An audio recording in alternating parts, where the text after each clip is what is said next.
नमस्कार, बहुत स्वागत है आपका। मैं हूं आपके साथ सुमित शर्मा। मध्य प्रदेश में शिवराज सरकार के अहाते बंद करने के फैसले पर सियासत शुरू हो गई है। पूर्व केंद्रीय मंत्री और कांग्रेस नेता अरुण यादव ने ट्वीट किया है इसको लेकर और शिवराज सरकार पर तंज कसा है।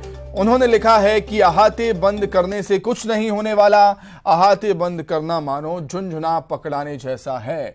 शिवराज सरकार अहाते बंद करने की जगह पूर्ण शराबबंदी करे।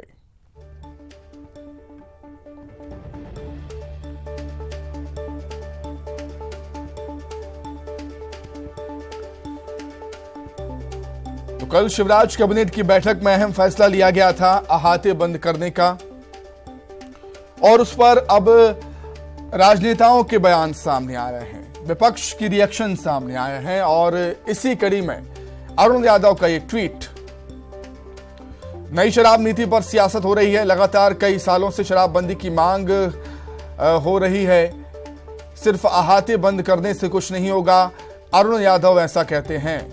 कांग्रेस नेता जब प्रदेश में कोई शराबबंदी की मांग उठाता है तो मुख्यमंत्री शिवराज सिंह जी, प्रदेश की जनता लगातार कई वर्षों से शराबबंदी की मांग कर रही है। अहाते बंद करने से कुछ नहीं होने वाला, अरुण यादव का ये कहना।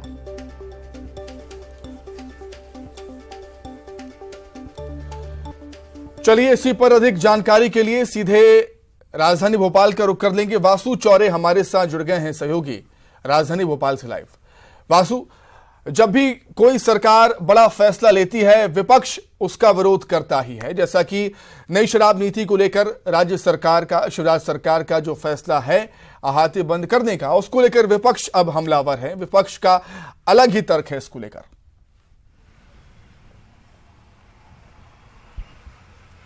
बिल्कुल सुमित, देखिए लंबे समय से मध्य प्रदेश में शराब पर सियासत जो है वो जारी थी और अब जब सरकार ने नई शराब नीति के तहत ऐलान किया है कि अहाते पूरी तरह से बंद होंगे, शॉप बार बंद होंगे, शराब दुकानों से सिर्फ और सिर्फ शराब की बिक्री होगी, पीने की उत्तम व्यवस्था अब नहीं रहने वाली है। इस पर सियासत शुरू हो गई है। कांग्रेस ने सवाल खड़े किए हैं।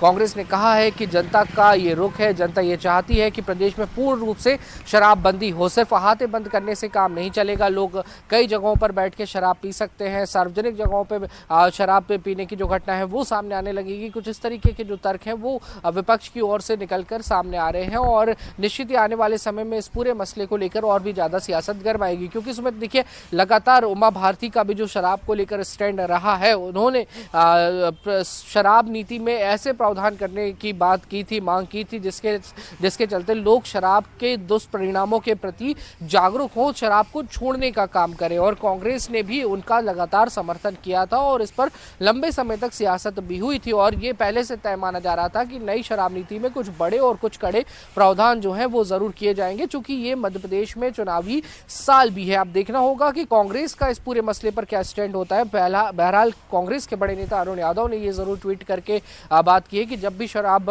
बंदी की बात होती है, शराब के दुष्परिणामों की बात होती है, तो सरकार सिर्फ अहातों को बंद करने तक सीमित हो जाती है और उसके बाद कोई बड़ा कदम, कठोर कदम नहीं उठाया जाता जिससे लोग और समाज शराब के खिलाफ बेहतर रूप से जागरूक हो सके। वहीं कांग्रेस भी लगातार बीजेपी पर इन तमाम बातों को लेकर हमलावर रही है। तो अब देखा गया है कि मुख्यमंत्री शिवराज सिंह चौहान ने खुद जन अभियान छेड़ा और उस मंच पर उमा भारती भी नजर आई, योग गुरु बाबा रामदेव भी नजर आए और शराब के तमाम दुष्परिणामों पर चर्चा हुई। मुख्यमंत्री ने कहा कि हम शराब के खिलाफ लोगों को जागरूक करेंगे, अभियान चलाएंगे, शराब एक बुराई है, उसको जन अभियान से, जन जागरूकता से खत्म करने का काम किया जाएगा। और नई शराब नीति जिस तरीके से आई है उसमें बहुत सारे कड़े प्रावधान भी किए हैं। हालांकि इसमें थोड़ा सा इंतजार करना होगा और देखना होगा कि इससे कितना फर्क शराब की बिक्री पर पड़ता है, शराब पीने का जो रिकॉर्ड्स होते हैं, जो आंकड़े आते हैं, उसमें कितनी गिरावट दर्ज होती है, या फिर कांग्रेस और बीजेपी के बीच आरोप प्रत्यारोप का दौर अब कितना आगे पहुंचता है और कांग्रेस इस बात पर क्या रुख अपनाती है। लेकिन सबसे महत्वपूर्ण ये भी हो जाता है कि कल देर शाम कैबिनेट की बैठक हुई थी। नई शराब नीति में जो प्रावधान बयान है उसको लेकर गृह मंत्री नरोत्तम मिश्रा ने जानकारी दी, पर अभी तक उमा भारती की ओर से किसी भी तरीके का कोई रिएक्शन नहीं आया है। उमा भारती का क्या कुछ कहना है वो भी देखना काफी दिलचस्प होगा वासु इस पर। वासु, आप हमारे साथ बने रहिएगा। बीजेपी कांग्रेस का क्या कुछ कहना है वो भी हम जान लेते हैं अरुण यादव जी के इस बयान पर। बीजेपी नेता पंकज चतुर्वेदी जी हमारे साथ जुड़ गए हैं फोन पर। पंकज जी, बहुत स्वागत करता हूं आपका न्यूज 18 मध्य प्रदेश छत्तीसगढ़ में। पंकज जी, रिएक्शन चाहूंगा आपका अरुण यादव जी के इस बयान पर। कहते हैं शराबबंदी करो शिवराज सरकार, अहाते बंद करने से कुछ नहीं होगा। देखिए, अरुण यादव जी को मैं बस स्मरण देना चाहता हूं कि अरुण यादव के जो स्वर्गीय पिताश्री थे आदरणीय सुभाष यादव जी दिग्विजय सिंह सरकार में उप मुख्यमंत्री थे और उनका अभियान था शराबबंदी को लेकर, और पूरे 10 साल तक वो डिप्टी सीएम रहे पर शराबबंदी नहीं करा पाए पैरेलल कैंपेन चलाने के बाद। तो ये तो अरुण यादव जी की, कांग्रेस पार्टी की, उनके पिताजी के शराबबंदी की प्रार्थना दी जाए। दूसरा, इसीलिए मैंने स्मरण दे रहा है कि अरुण यादव यदि स्मरण कराते हैं भारतीय जनता पार्टी को क्या करना है, तो जरा एक बार इतिहास में झांक कर देखें कांग्रेस ने क्या किया। 65-70 साल तक देश में, राज्य में कांग्रेस को सरकार चलाने का अवसर मिला, शराबबंदी क्यों नहीं लागू करी? कितनी नई शराब की फैक्ट्रियां बनी। और मध्य प्रदेश में भी सरकार शराबबंदी के स्थान पर पूर्ण नशाबंदी का प्रयास करे, जिसमें ऑटोमेटिकली शराबबंदी भी आएगी। और एक पहला बड़ा प्रयास है कि वो सब अहाते और आहतों से जुड़ी दुकानें जहां लोग बैठकर शराब पीते थे वो कम होगा। 2008 से मध्य प्रदेश में कोई नई शराब की दुकान नहीं है। और अरुण यादव जी को ये भी बता दूं मैं कि शराब की खपत और शराब से व्यापार यानी राजस्व, कांग्रेस का राजस्थान हमसे आगे है। तो कोई भी उपदेश यदि वो देना चाहते हैं तो पर उपदेश कुशल बहुतरी तरफ से भारतीय जनता पार्टी सरकार को ज्ञान न देने, वो प्रयत्न करें कि जो उनकी राजस्थान की कांग्रेस की सरकार है वो क्या कर रही है। जहां जी पंकज जी, मैं आपके पास लौटूंगा। आपके सियासी मित्र कांग्रेस नेता जेपी धनोपिया जी भी हमारे साथ जुड़ गए हैं, उनका भी रिएक्शन ले लेते हैं। जेपी धनोपिया जी, आपका भी बहुत स्वागत है। क्या कुछ कहना चाहेंगे सर? अरुण यादव कह रहे हैं शराबबंदी होनी चाहिए मध्य प्रदेश में। क्या कांग्रेस की सरकार बनेगी तो क्या कांग्रेस की सरकार शराबबंदी करेगी क्या? सुमित जी, वास्तविकता ये है कि अभी मेरे मित्र को सुन रहा था कि 65-70 साल में कांग्रेस ने क्या किया।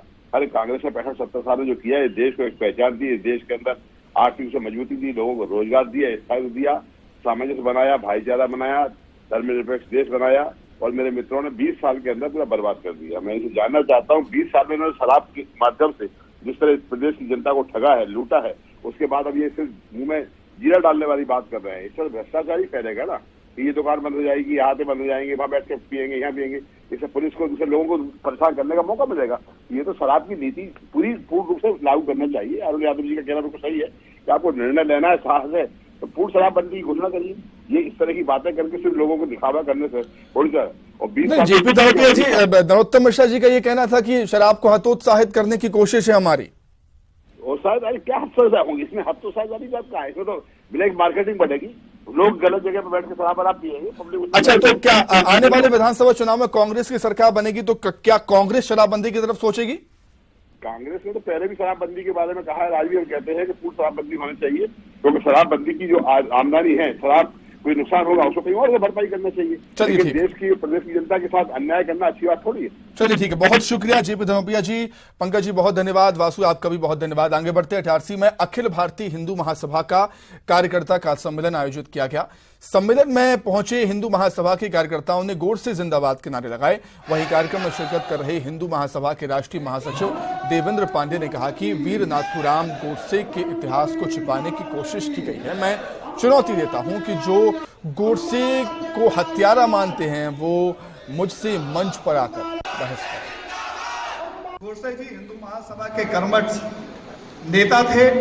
2 अखबारों का संपादन किया उन्होंने। अग्रणी और हिंदुत्व नामक अखबार चलाने वाला व्यक्ति जिसने गांधी को पिता तुल्य माना, उसे सिर्फ एक लाइन में हत्यारा कह देने से वो हत्यारे नहीं हो जाते। मुझे लगता है पूरे विश्व में कोई भी ऐसा व्यक्ति नहीं हुआ जिसे सजा सुनाने वाले जज ने अंतिम फैसला करते हुए त्याग पत्र दे दिया हो और गोडसे के नाम पर उनकी जीवनी लिखी हो। तो निश्चित तौर पर गोडसे को आदर्श होना चाहिए इस राष्ट्र का।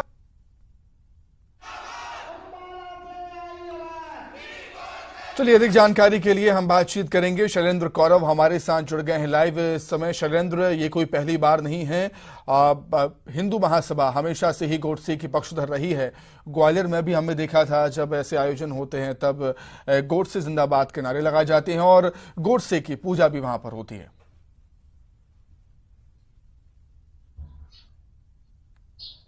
जी सुमित, कल इटारसी में एक कार्यक्रम हुआ है, स्वाभिमान सभा का आयोजन था।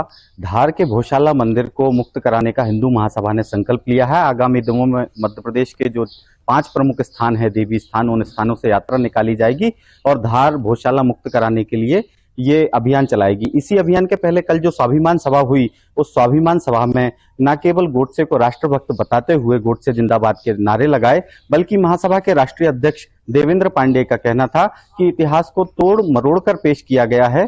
गोडसे निश्चित तौर पर राष्ट्रपिता महात्मा गांधी को अपना आदर्श मानते थे और इसी आदर्श मानने के नाते राष्ट्र को सर्वोपरि मानते थे, इसलिए उनकी जिंदाबाद के नारे लगाए जाते थे, महासभा द्वारा लगाए जाते हैं और लगाए जाते रहेंगे। जो राष्ट्रवाद की एक बहस नई शुरू हुई है, उस नई बहस में ये भी एक नया अध्याय जुड़ रहा है कि अनेक स्थानों पर जो कार्यक्रम हो रहे हैं उसमें हिंदू महासभा इस प्रकार से अपने आदर्शों को या जो उनके प्रतीक चिन्ह है, लोग हैं, उन लोगों को सार्वजनिक तौर पर लाने का प्रयास कर रही है। सुमित, ठीक है शैलेंद्र, बहुत शुक्रिया तमाम जानकारी के लिए, जुड़ने के लिए आपका बहुत धन्यवाद। आगे बढ़ते हैं। रायपुर से बड़ी खबर, छत्तीसगढ़ में 13 जगहों पर ईडी ने छापे मारे हैं। कांग्रेस नेताओं के घरों पर ईडी ने छापे मारे हैं। कांग्रेस ने इसको लेकर आरोप लगाया है बीजेपी पर। कांग्रेस का कहना है कि कांग्रेस के अधिवेशन से घबराई है बीजेपी। कांग्रेस के अधिवेशन को डिस्टर्ब करने के लिए छापे मारे जा रहे हैं। केंद्र सरकार पर ईडी के दुरुपयोग का आरोप लगाया है कांग्रेस ने। कांग्रेस के 85वें अधिवेशन जो छत्तीसगढ़ में हो रहा है, उससे भारतीय जनता पार्टी घबराई हुई है। कांग्रेस के अधिवेशन को डिस्टर्ब करने के लिए, जैसा कि आशंका थी, भारतीय जनता पार्टी ने ईडी को आगे कर दिया है। भारतीय जनता पार्टी जब भी राजनीतिक मुकाबला नहीं कर पाती है तो ईडी, सीबीआई जैसी केंद्रीय संस्थाओं का दुरुपयोग करती है। छत्तीसगढ़ में कांग्रेस के अधिवेशन की देश दुनिया पे निगाहें जटी हुई हैं। कांग्रेस के अधिवेशन से भारतीय जनता पार्टी की साख पूरी तरीके से समाप्त होने का भय सता रहा है। इसीलिए भारतीय जनता पार्टी कांग्रेस के नेताओं के यहाँ छापे मरवा के कांग्रेस के अधिवेशन को डिस्टर्ब करना चाहती है। हम डरेंगे नहीं, हम झुकेंगे नहीं।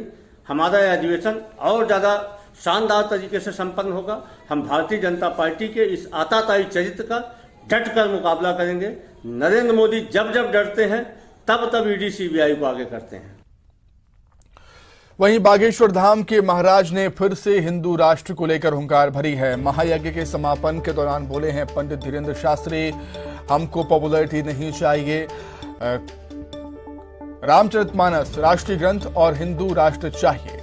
राजनीति और पार्टियों को लेकर भी धीरेन्द्र शास्त्री ने बड़ा बयान दिया।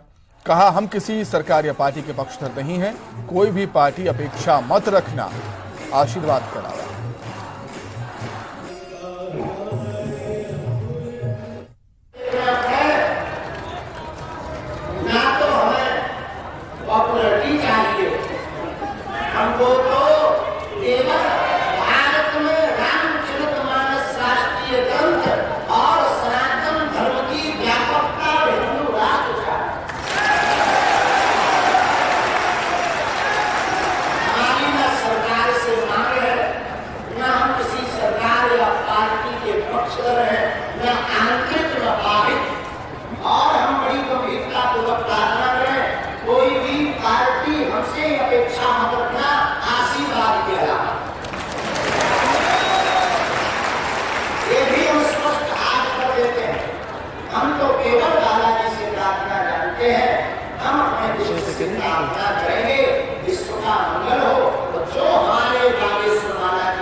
दिल्ली से बड़ी खबर, एआईएमआईएम प्रमुख असदुद्दीन ओवैसी के घर पर हमला हुआ है। दिल्ली में अशोका रोड स्थित आवास पर हमला हुआ है। अज्ञात लोगों ने ओवैसी के घर पर पथराव किया, पत्थर से हमला कर दिया। असदुद्दीन ओवैसी ने पुलिस में शिकायत की है। दिल्ली पुलिस मामले की जांच कर रही है।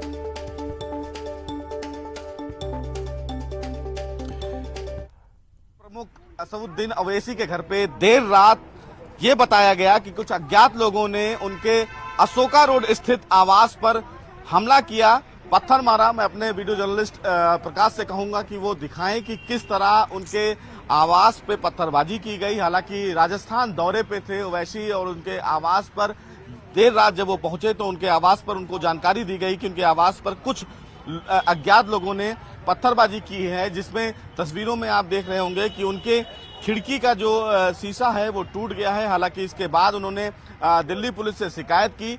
दिल्ली पुलिस से शिकायत करने के बाद कहीं ना कहीं तुरंत जो अधिकारी हैं वो हरकत में आए। आप देख सकते हैं तस्वीरों में किस तरह उनका जो शीशा है वो टूटा हुआ है और इसी के बाद जो दिल्ली पुलिस के लोग हैं वो हरकत में आए हैं। कहीं ना कहीं जो जांच की प्रक्रिया है वो शुरू हो गई है। लेकिन सबसे महत्वपूर्ण बात, ये जो फिलहाल अशोका रोड है वो फिलहाल हाई सेंसिटिव जोन में है, काफी वीआईपी जोन में है। आप देख सकते हैं कि बगल में ही चुनाव आयोग है और इसके ठीक पीछे दिल्ली पुलिस का हेडक्वार्टर है और इसके बावजूद भी कुछ अज्ञात लोगों ने यहां पर हमला किया। हालांकि ओवैसी की तरफ से ये ट्वीट करके जानकारी दी गई और ये कहा गया कि जब वो राजस्थान से अपने आवास दिल्ली आवास पर पहुंचे तो उन्हें जानकारी मिली कि अज्ञात लोगों ने उनके घर पर पत्थरबाजी की है। बहरहाल दिल्ली पुलिस ने इस पूरे मामले में मामला दर्ज कर लिया है, जांच में जुट गई है। लेकिन ओवैसी की तरफ से इस पूरे मामले में कहा गया है कि ये बड़ी और गंभीर विषय है, लिहाजा इस पूरे मामले पर जांच की जाए। दिल्ली पुलिस अब फिलहाल जांच को लेकर आगे बढ़ रही है। लेकिन जिस तरह हाई सेंसिटिव जोन में ओवैसी के आवास पर पत्थरबाजी की गई है और जिस तरह शीशे उनकी खिड़कियों के टूटे हैं, ऐसे में जांच के लिए दिल्ली पुलिस जुट गई है कि इसके पीछे कौन लोग हैं जिन्होंने देर रात यहां पर आकर पत्थरबाजी की। कैमरामैन प्रकाश के साथ सुशील पांडे, न्यूज़ 18 दिल्ली। शाहजहांपुर से बड़ी खबर, जहां अवैध निर्माण पर चला है प्रशासन का बुलडोजर। शुजालपुर में हाईटेक कॉलोनी के बाहर बनाए जा रहे पेट्रोल पंप भवन को तोड़ा गया। बिना परमिशन के बनाया गया था भवन। एसडीएम पुलिस अधिकारी मौके पर मौजूद हैं। स्टे के आदेश के बाद कार्रवाई रोकी गई।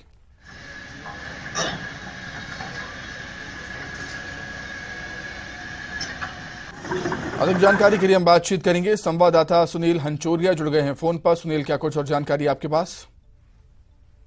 देखिए, अवैध निर्माण पर प्रशासन का बुलडोजर चला है। ये पूरा मामला शाहजहांपुर जिले के शुजालपुर का है, जहां पर सहगल हाईटेक सिटी कॉलोनी के नाम से एक निर्माणाधीन कॉलोनी थी। उसके बाहर कॉलोनी के बाहर ही कॉलोनी के संचालक द्वारा एक बायोडीजल पेट्रोल पंप का भवन बनाया गया था। इस पर प्रशासन पहले से जांच कर रहा था। इसमें कॉलोनी में जिन लोगों ने प्लाट लिए थे उन लोगों ने भी कुछ अनियमितता की शिकायत की थी। प्रशासन का इस पूरे मामले में कहना है कि टीएन सिटी जो कि कॉलोनी के लिए आवश्यक अर्हताएं होती है, जो अनुमति। सुनील, आपका बहुत धन्यवाद जुड़ने के लिए, तमाम बातचीत के लिए आपका बहुत शुक्रिया। राजनांदगांव से बड़ी खबर, जहां पुलिस नक्सली के बीच मुठभेड़ हुई। नक्सली हमले में एक जवान शहीद हो गया है, एक अन्य जवान घायल है। दोनों तरफ से जमकर फायरिंग हुई है। बोरतलाब गोंदिया बॉर्डर के पास की घटना है। बोरतलाब थाना इलाके का ये पूरा मामला। तो राजनांदगांव से बड़ी खबर, जहां पुलिस नक्सली मुठभेड़ हुई है। नक्सली हमले में एक जवान शहीद हो गया है और अन्य एक जवान घायल है। दोनों तरफ से जमकर फायरिंग की खबर सामने आई है। बोरतलाब गोंदिया बॉर्डर के पास की घटना। तो राजनांदगांव से बड़ी खबर, जहां पुलिस और नक्सलियों के बीच मुठभेड़ हुई। जमकर दोनों तरफ से फायरिंग हुई है और नक्सली हमले में एक जवान शहीद हुआ, जबकि एक जवान के घायल होने की खबर है। दोनों तरफ से ताबड़तोड़ जमकर फायरिंग हुई। राजनांदगांव में पुलिस और नक्सलियों के बीच मुठभेड़। अधिक जानकारी के लिए बातचीत करेंगे। संवाददाता राकेश यादव जुड़ गए हैं फोन पर। राकेश, क्या कुछ और जानकारी? सुमित, मैं आपको बता दूं कि ये बोरतलाब और गोंदिया जो छत्तीसगढ़ और महाराष्ट्र का एक चेक पोस्ट होता है जो जंगल में है, इस दौरान दोनों तरफ की जो टीमें हैं वो वहां रहती हैं। इस दौरान आज नक्सलियों ने हमला किया है इस चेक पोस्ट पर, जहां पे एक जवान शहीद हो गया है और एक जवान घायल है। और अभी जो सूत्र के हवाले से जो खबर आ रही है, जो दूसरा जवान घायल था वो भी शहीद हो गया है, ऐसी बातें सामने आ रही हैं। और नक्सलियों ने यहाँ हमला किया था, दोनों तरफ से फायरिंग हुई है और गाड़ियों में भी आग लगा दिया गया है नक्सलियों के द्वारा। जो पुलिस जवान की जो गाड़ियां थी, बाइक थी वहां पे, उसको भी नक्सलियों ने उसे आग के हवाले कर दिया है। और जो खबर आ रही है, दोनों जवान के शहीद होने की बात अब सामने आ रही है। और बहरहाल जो पुलिस की जो सर्चिंग है, जो फोर्स की सर्चिंग है, वो आसपास के क्षेत्र में जारी है। बिल्कुल राकेश, 2 जवानों के शहीद होने की खबर सामने आ रही है। नक्सलियों को कितना नुकसान हुआ है इस मुठभेड़ में, इसके बारे में क्या जानकारी?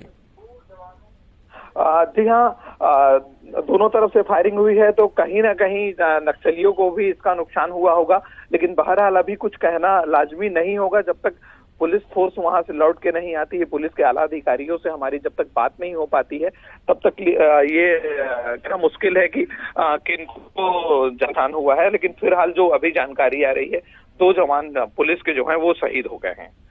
ठीक है राकेश, ये भी जानना चाहूंगा आपसे कि आखिर ये मुठभेड़ हुई कैसे? क्या पुलिस के जवान सर्चिंग पर निकले हुए थे तभी घात लगाए नक्सलियों ने उन पर हमला कर दिया? क्या कैसे हुआ हमला ये? जैसे कि मैंने आपको पहले ही कहा है कि छत्तीसगढ़ और महाराष्ट्र का एक चेक पोस्ट होता है जो बॉर्डर पे होता है, जो दोनों सीमाओं को जोड़ती है। वहाँ एक चेक पोस्ट है, वहाँ नक्सलियों ने हमला किया है। इस दौरान ये दोनों जवान शहीद हुए हैं। तो चेकपोस्ट पर हमला किया है, ये खबर निकलकर सामने आई है राकेश। और पिछले कई दिनों से हम देख रहे हैं, जैसे कि अगर हम सियासत की बात करें तो इस पर सियासत भी काफी हो रही है नक्सलियों की हमलों को लेकर। जो बीजेपी कह रही है कि पिछले 1 महीने में 4 बीजेपी नेताओं की हत्या की, टारगेट किलिंग की भी बात यहां पर सामने आई है। तो और जिस तरीके से सीएम भूपेश बघेल ने डीजीपी से बैठक भी की थी, डीजीपी ने निर्देश भी दिए थे सुरक्षा बलों को कि अब टारगेट करना है नक्सलियों को, तो एक नक्सलियों में बौखलाहट भी इसको लेकर।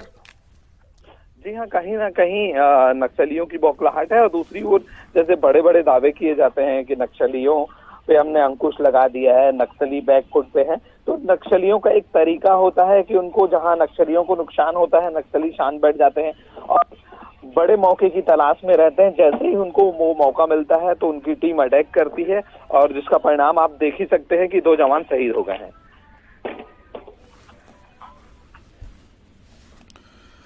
तो बिल्कुल पुलिस नक्सली मुठभेड़ हुई यहां पर, नक्सली हमले में 2 जवानों के शहीद होने की जानकारी यहां पर सामने आई है और 1 जवान घायल है, ये भी निकलकर सामने आ रहा है। दोनों तरफ से जमकर फायरिंग हुई। बोरतलाब गोंदिया बॉर्डर के पास की ये घटना है। वाहनों को आग भी लगाई है नक्सलियों ने, ये भी तस्वीरें सामने आई हैं। आप तस्वीरों में देख सकते हैं किस तरीके से जो चेक पोस्ट पर नक्सलियों ने हमला किया था। जो हमारे संवाददाता राकेश बता रहे थे कि नक्सलियों ने एक चेक पोस्ट पर हमला कर दिया था और इस हमले में 2 जवान शहीद हो गए हैं और कईयों के घायल होने की खबर भी है। हालांकि नक्सलियों को कितना नुकसान हुआ है ये अभी पता नहीं चल पाया। नक्सलियों ने आगजनी भी वहां पर की है, वाहनों को आग के हवाले भी कर दिया है। दोनों तरफ से जमकर फायरिंग हुई। हालांकि नक्सलियों को कितना नुकसान हुआ ये अभी पता नहीं चला। इसी के साथ ही फिलहाल इस बुलेटिन में इतना ही। खबरें लगातार जारी है। नमस्कार।